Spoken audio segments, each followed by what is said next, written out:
Darren, does it bother you that you are in the Super 8 without a win in the group stage at all? Bother? I think when we left home, that was one of the first objectives, to get to the Super 8s. Now we're here. I don't think it's a bother at all. Darren, England seem to have struggled against against India. Obviously, the big talking point for them in the build-up to the Super 8s has been their ability to play spin. What did you make of their performance and almost that weakness, if you like? Is that something you're looking to exploit? Oh yes, we'll definitely look to bowl spin against them. But you know, we have quality bowlers, seam bowlers at the front in Fidel and Rampal. You know, we have Badri, who's another spinner in the lineup. So all of them would be considered, and hopefully we could bowl really well against England and have a good game. Darren, the way the England batsmen play against the Indian spinners, you see Sunil Narine playing a huge role in for us. I think everybody who comes to bowl has a big part to play, but Sunil is our trump card. You know, he's done well for us in that format, and hopefully he could have a big impact in that English batting lineup. He didn't have a huge impact on his Test debut, did he, at Edgbaston? Do you think the shorter game suits him more? You know, the batsmen have to attack him. I think obviously, if I could recall that series, Swan only got 4 wickets as well. So the conditions were not conducive to spinners. But here, where he's gotten the assistance, you know, he could be a handful. Darren, you spoke a fair bit last summer getting beaten by you. I suppose this would be a nice time to get your own back. Yes, we've had our battles against them, but we have a good record against them in the 2020 format. You know, so we'll have that in mind, and I think it's a good build-up to the games, and hopefully it will be a very exciting game tomorrow where we come out victorious. Darren, this has been a pretty flat track to bowl on here, not much joy for the bowlers. Ravi Rampal bowled 1 over, got hit for 20 in his first game, then bowled 4 overs for 20 odd in his second.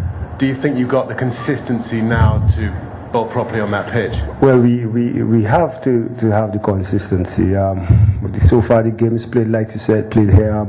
It's been high big scores, you know. So restricting them to a traceable total or resetting a big total is massive for us, and everybody would have a big part to play. I think going at 7 per over would be a good spell for the bowlers.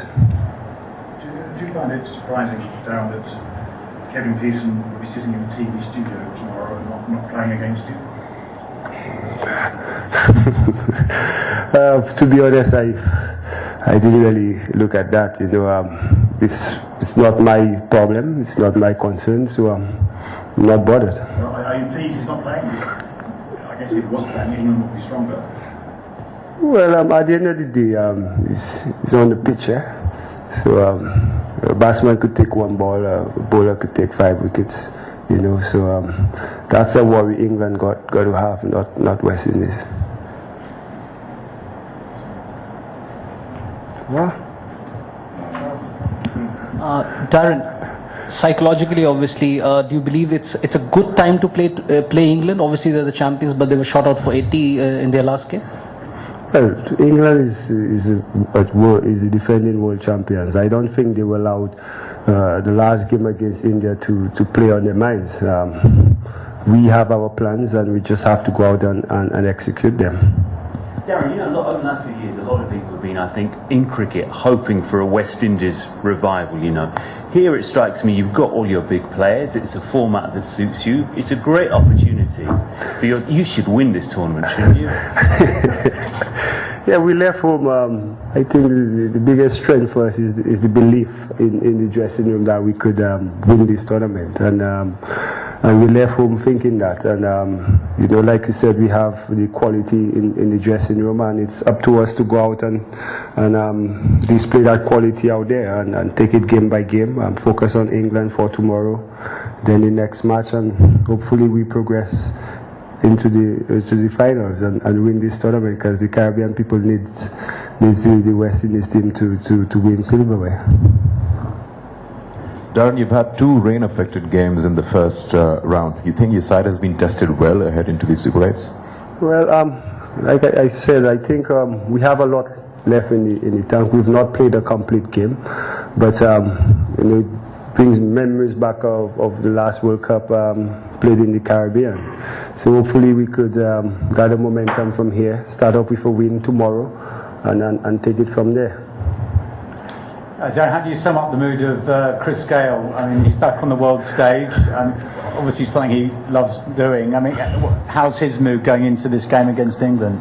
I think you know, Chris loves being back, and he loves, you know, the hype of 2020, and you know, so far since he's been back, he's been excellent for us. Just hope he could continue, and the fans love watching him play. The fans love watching West Indies play. So like I said, it's gonna be a very interesting game tomorrow, and hopefully you know, everybody will be pleased and West Indies come out victorious. Darren, they say that 2020 is perhaps the most lottery-like game of the 3 formats, that the shorter the game, you know, you can't pick a winner, but the 4 kind of minnows teams have been pretty summarily dealt with. Did you feel that now you've got down to these last 8 teams that anyone can win it, or do you still feel that there are some favourites, and do you think England are one of those favourites? I think so far all the teams are favourites to win. You know, I've answered that question about being favourites a lot of times, but we don't see it. I think cricket is played out there on the pitch, and whoever plays the better on that day would win most of the times. It's about execution. It's about grabbing the key moments in the games and bringing your team over the line. Final anybody?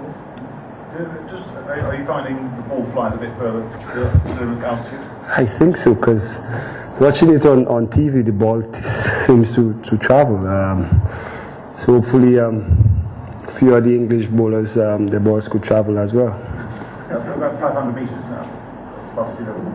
Oh, so maybe that's why.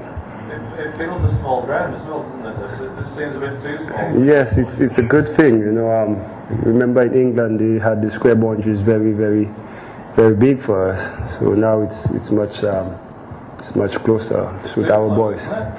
No, it's okay. It's the same for both teams. So everybody will get an opportunity to experience it.